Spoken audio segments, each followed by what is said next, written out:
growing up, it was funny. I was looking at some old photo albums today, Magnus, and I saw like some pictures of my family back in the 1980s when I was a kid, and I saw my father much younger, and my mother, and I thought to myself, I'm like, wow, look, my father's not a perfect dude, but I'm grateful to have him in my life and that he was always a presence in my life growing up. What's up, everybody watching Wellness Week Live? I am your host, DJ Anthony. That is my co-host, Magnus, our resident PhD in biochem. And by the way, we're not giving any medical advice in any shape, form, fashion. I always check with the healthcare professionals. Okay, today's show is on the fatherless epidemic. And you just heard me as the intro talking about my father and stuff. And, we like to talk about epidemics nowadays. Epidemic. I think the biggest epidemic in America, if not the world, we'll stick to America. Biggest epidemic in America is fatherlessness. And I think that is I know, that is what's driving, you name it, street crimes, white collar corruption, drug use, you name it, So let me just, before I forget, Magnus, I just want to say, when I'm talking about fatherlessness, I don't mean divorce. I don't mean, well, let me rephrase that. What I mean is fatherlessness, meaning a family could have a mother and a father and be married, but still be fatherless because dad's out. Where's dad? He's not around. So you can be married under the same roof, but dad's not around. That's fatherlessness. Or you could be a divorced home and dad is in the kids' lives daily and very interactive and very loving and very caring. And you have a great family life. You just divorced. So divorce doesn't necessarily mean fatherlessness, and being married under the same roof doesn't necessarily mean you have a dad in your life. It sounds like you're speaking of how should I word it? Like a male role model or someone there that Correct. is there, like that is basically like support. I mean, again, like it comes down to it. I mean, there's a ton of tremendous fathers out there, so we're not trying to bash them or anything like that either. It's more that where a lot of men disappear out of the kids' lives in one way or form. I mean, they might not even be there when the child is born to start out with. Right. But I think when we think fatherlessness, the first thing that comes to people's mind is, the scumbag street dude that just knocked up the girl. Now he left. He's in some other city. Yeah, there's that, and there's a lot of that. But I'd be very, very careful, folks, because you can have a millionaire, a billionaire family, the father and the mother. They got a nice pool, 10 cars, boats, but the father's not around. And I know a couple families like this where the mother and the father, they're married, never got divorced, but the dad's never around because he's wink, working all the time, and those kids have a higher propensity to get involved in drugs, get involved in crime, white collar crimes. So it's really the same coin as the street gangs and stuff like that. So fatherlessness, just because you're wearing a shirt and tie and you drive a Benz, doesn't mean you can't have problems because your father's not there. Just money clouds that. So when I say fatherlessness, I'm talking about the father is not involved in the daily upbringing of the kids. I'm not saying daddy's got to kiss you and hug you every second, but I'm saying that there's not a father in the house daily, or that's somewhat even remotely interested in their family because they're wink working, or they just got up and left. Both are bad. Anyways, I'm sorry, Matt. So what do you think? I mean, I don't consider it just like an individual problem. I see it more as a society problem that we have failed as a society. Oh yeah. So let me just read some quick stats, okay, about fatherlessness. And this is, now I didn't make this up. So this is I'm citing my source. It's AmericaFirstPolicy.com. You can check it for yourself, folks. Don't take it personal. But fatherless children are 6 times more likely to live in poverty and commit criminal acts than children raised in dual parent households. Approximately 85% of children with behavioral disorders have been raised in fatherless homes, 20 times the national average. So again, we're saying that, having a male role model, if it's not a biological dad, a grandfather, an uncle, a stepfather who's there in the house, but also takes somewhat interest. And we're not saying you have to coach the little league team. That's nice. You don't have to, but be in the house, just and be aware of what's going on in your kid or the child that you're bringing up. That's father figure or father, but fatherlessness can come in many, many variations. So I wouldn't say, just because you're not divorced, you're a good dad. And just because you are divorced doesn't mean you're a bad dad. So yeah, so fatherlessness is a big, big thing. And I would make the argument that is the big ill of our society. That's how you get crooked politicians. That's how you get people who, are not good people. That's how you get street crime. That's how you get, all these ills is, I think, boils down to these fatherless or male role model less homes. And so, anyways, I can speak about my dad. Like my dad, he's still alive and he's a good dude. And growing up, was he like my father was not the lovey, huggy, coaching my little league baseball team. That was not my dad. My dad was pretty much a kind of a hands off, a little bit. What do you call it? He had a little bit of a what's that word I'm looking for? Jesus, I'm getting old. Anyways, my father was a little bit more of a standoffish person, and which is good and bad. Anyways, but my point is, my father was in the house. He took a general interest in, hey, you're not doing good in school, or go sit at the table, help us do this, help us do that. So he was in our lives, which makes all the difference in the world. He wasn't a perfect dad, but he was there. And that saved me and my brother's asses, that we had a male role model. Again, not perfect. But if he wasn't there in the house, if I was raised by a single mother, would have been much worse. And don't get me wrong, you can be a single mother and raise amazing kids, no doubt. But the odds are stacked against you. Anyways, what were we going to say, Magnus? Yeah. No, like my dad fortunately passed away. But coming down to it, I mean, my dad ran his own business. He had a restaurant and nightclub when I grew up, so he was working a lot. But that didn't mean that he wasn't there or that he wasn't involved in it. He was very much involved in us. I mean, of course, I would say that my mom and my mom's parents, my grandparents on my mom's side, are the ones that kind of had more influence over my like everyday thing. But my dad was also the one that, took me on traveling around the world and things like that at a young age. I mean, I was very fortunate to do that and so he was experience many other things. He was in your life, right? So if Yeah. not in the home, he brought you with him, but that's perfect, And my dad was very similar. He wasn't in my life, like he wasn't the hands-on dad. My father, like I said, he was, like I said, very kind of to himself and standoffish, but he was there and he cared about us, generally speaking. But anyways, you were saying It's also, I mean, like it feels like your dad was there when actually there was a need to it. I mean, he was there like to support you, and like you, it's not like he wasn't, you couldn't get a hold of him or anything like that. And he correct, was yeah, constantly there. So I right, mean, it's the same thing. I mean, I could always get a hold of my dad. I mean, right. I just It's basically important, need to call him and leave. I mean, this like even before mobile phones, just leave a message and he called back sooner or later and things like that. But right. yeah, no, I mean, it's so sad because like, you know coaching kids or teaching kids and things like that, when you see it, you see that like some kids are definitely attention seeking and things like that, and especially forwards males, because they don't have a role model.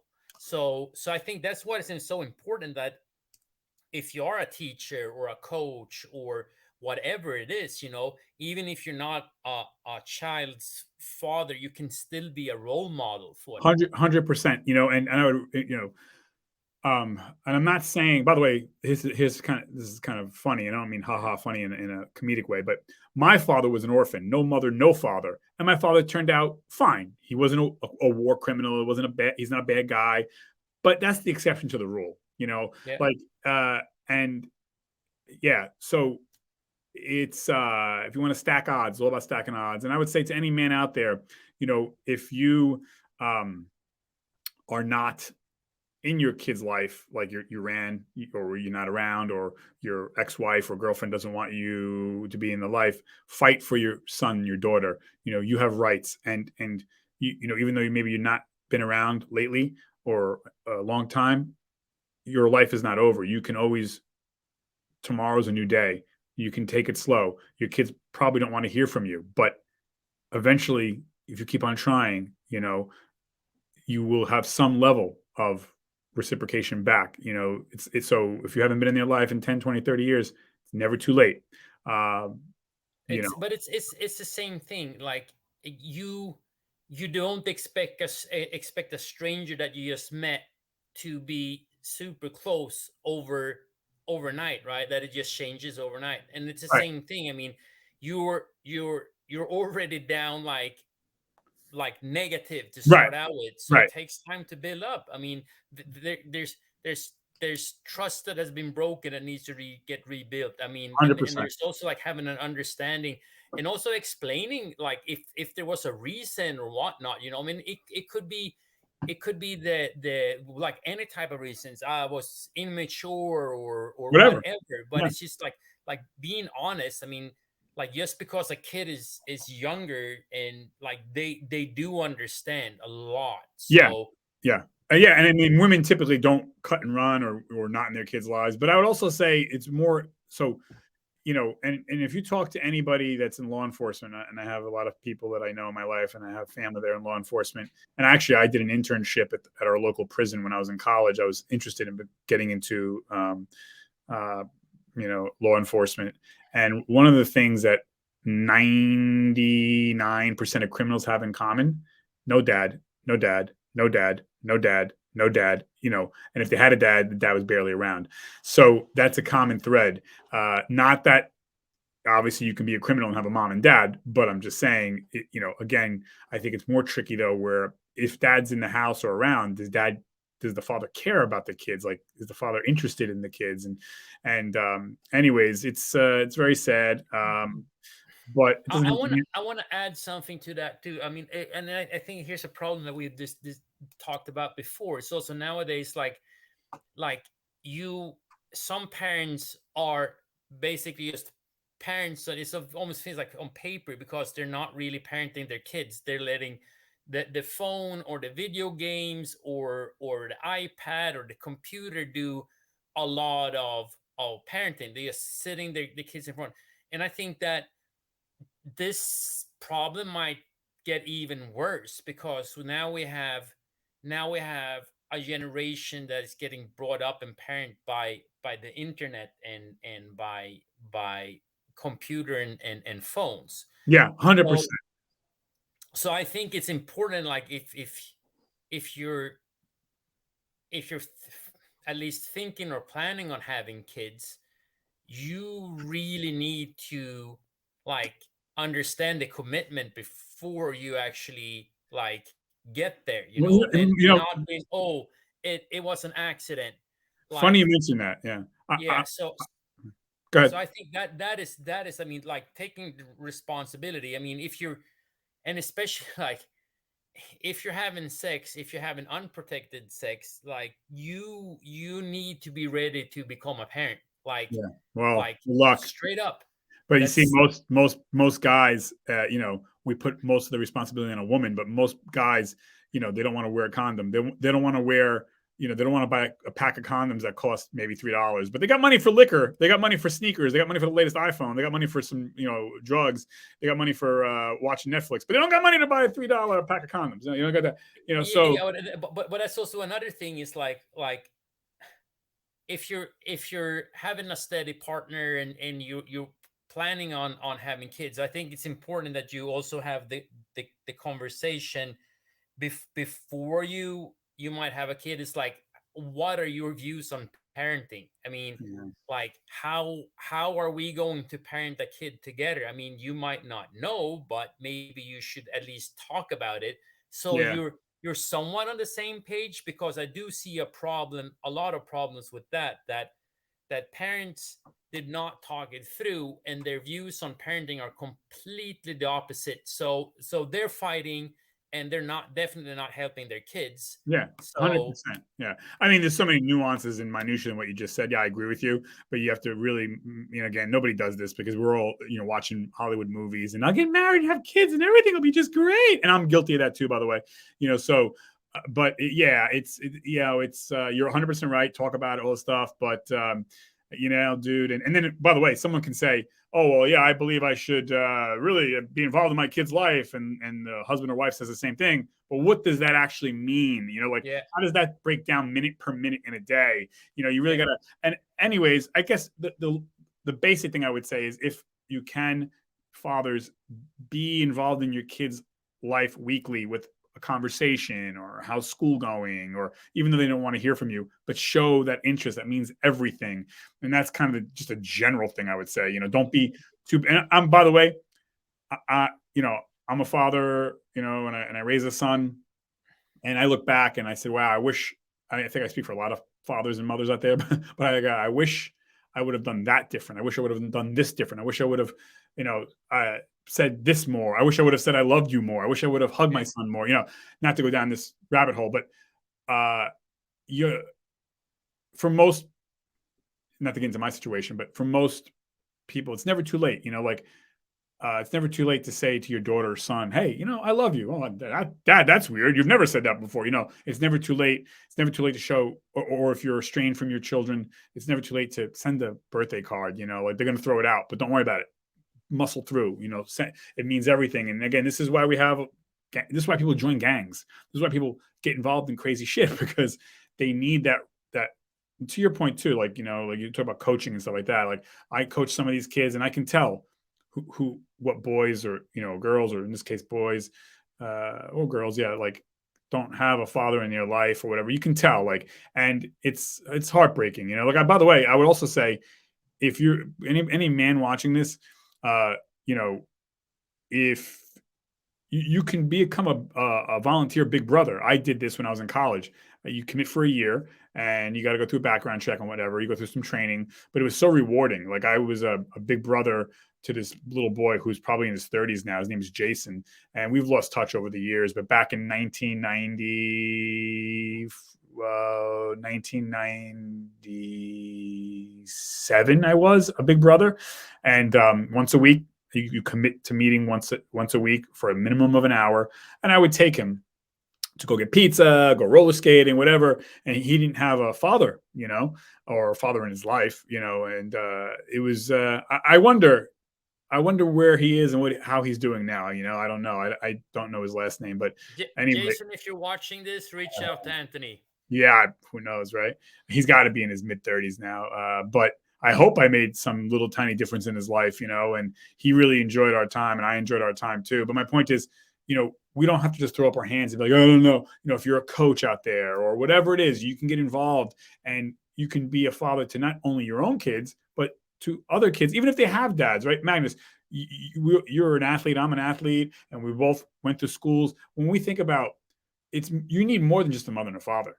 It takes a village to raise a kid, right? You need coaches, you need teachers, you need aunts and uncles, and everybody to come to make this person this good person, a boy or girl, whatever.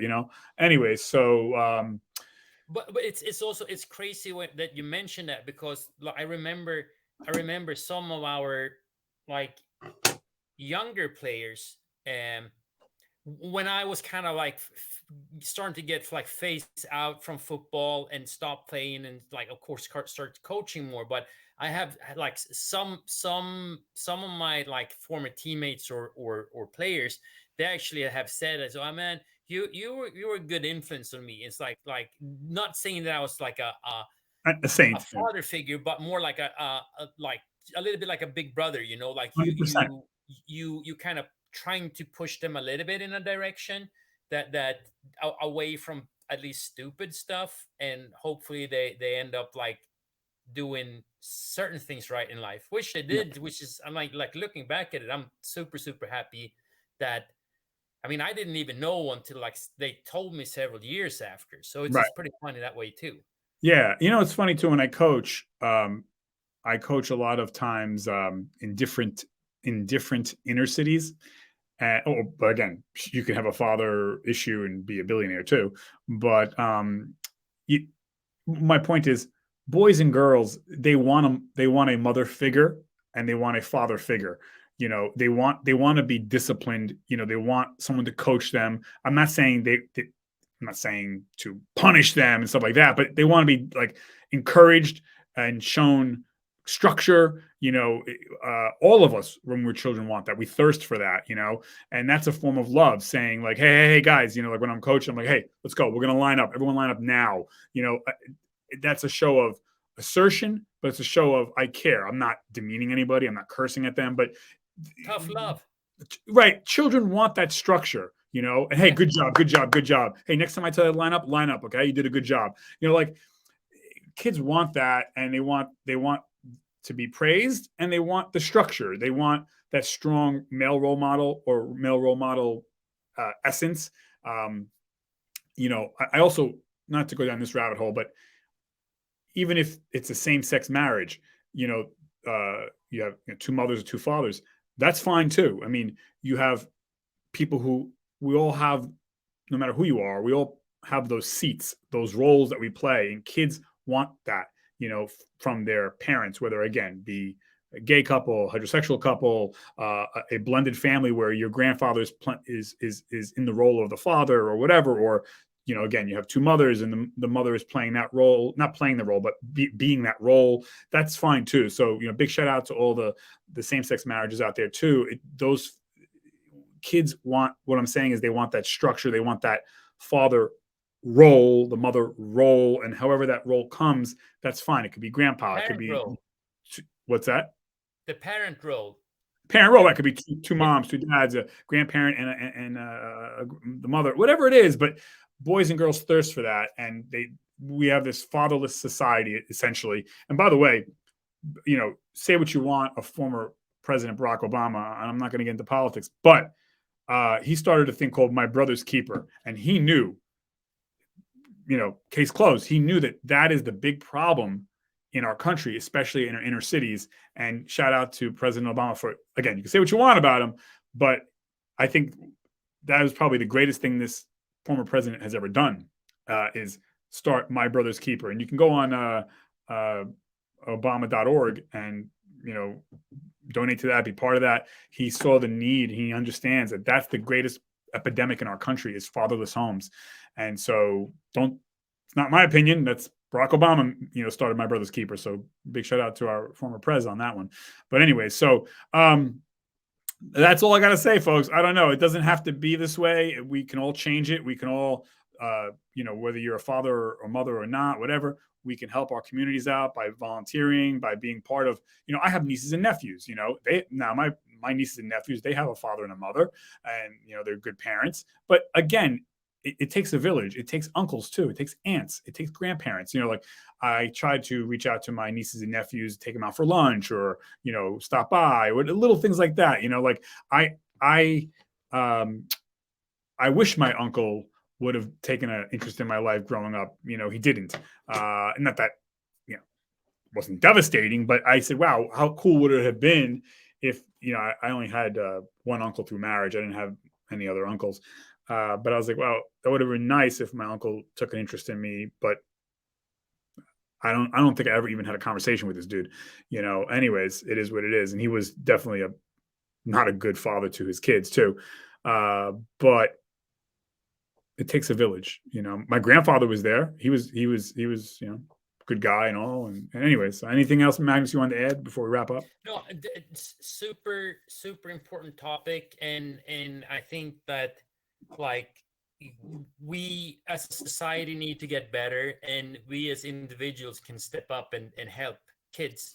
Doesn't have to be our own blood, but definitely like be a role model for kids. 100%. All right, everybody. Thanks for checking in. We've got more great shows coming up. Don't forget, like, subscribe. If you think this show has some value, come on. Please share this show with people, because it's an important topic. And we all have gone through it in some shape, form, fashion, or way. Anyways, thank you, everybody. Check back in. Another great bunch of shows. Magnus, thank you, buddy. Thanks, I'm signing guys. us off. 5, 4, 3, 2, 1.